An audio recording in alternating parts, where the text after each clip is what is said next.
Hey,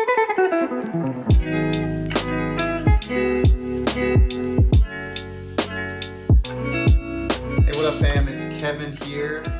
This is week 3 of Shelter in Place, and we are heading into Easter week, and it is just a crazy time to be alive and to walk this journey with you. And so my hope today is for us to kind of unpack this idea and talk a little bit about Easter week and all of that good stuff. And also, I'm really excited that it's service week, and so on Monday we asked you to do some chores around the house, some extra chores on top of what you've already done.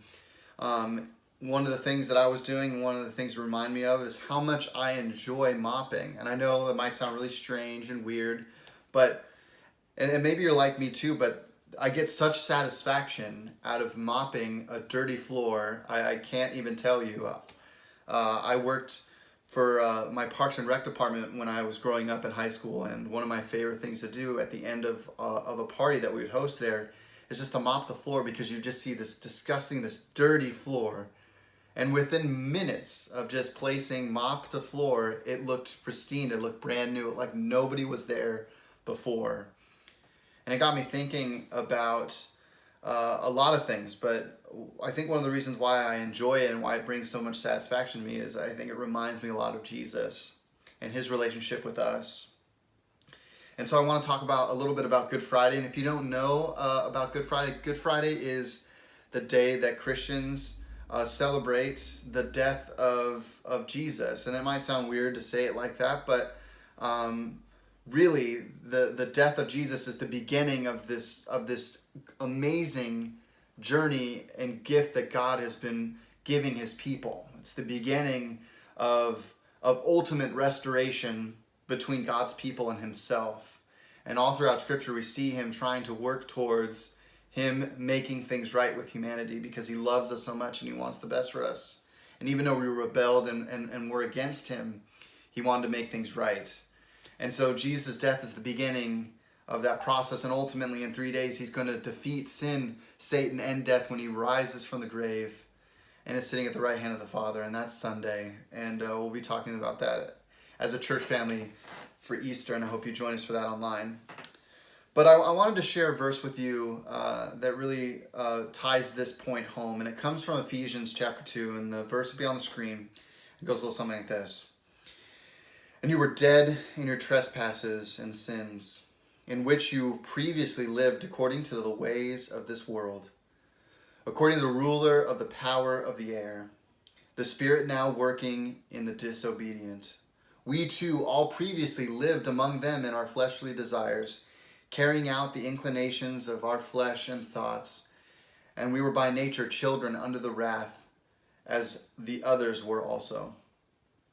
But God, who is rich in mercy, because of his great love that he had for us, made us alive with Christ, even though we were dead in trespasses. You are saved by grace.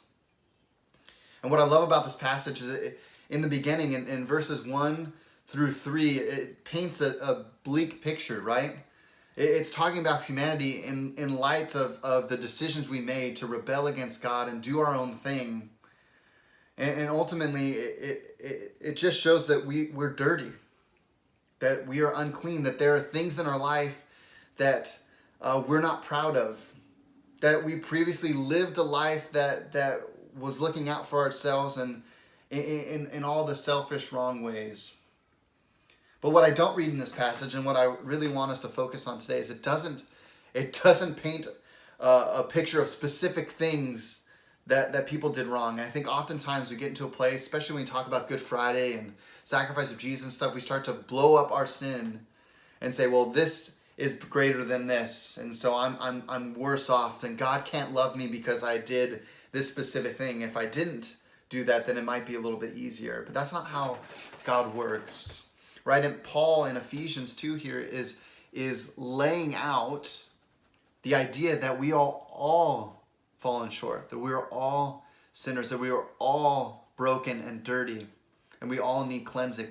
We all need to be made right with God.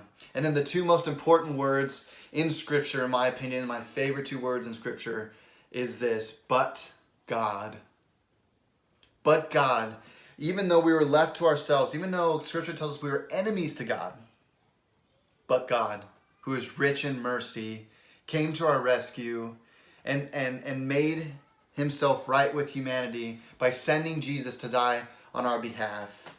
And no matter what your sin is, no matter what your struggle is, either if it's huge or tiny, Jesus died for you. When he was on that cross being mocked, being beaten, being spat on, when he said it was finished, it was meant for you. It was meant for me, it was meant for everyone. No matter your brokenness, no matter the things that you hold, that you think define you, when Jesus said it was finished, it was over. God officially made things right. And he offers us, he extends an invite to join in relationship with him, so he can show us that love, that grace, that mercy that we so seek on a daily basis. And so I want to challenge you to think about this week, to be thinking about the sacrifice of Jesus and what it means to you, that no matter where you are and where you come from, that God loved you enough to send Jesus to die for you. And thank God that he was there to do that and to love us enough to do that. And so hope you're doing well. I love you guys. I'm praying for you guys. I want to invite you to come to our Easter service online. I'll put the link in our bio on Sunday morning. I hope you can join us for that. And we will hopefully see you soon. Peace.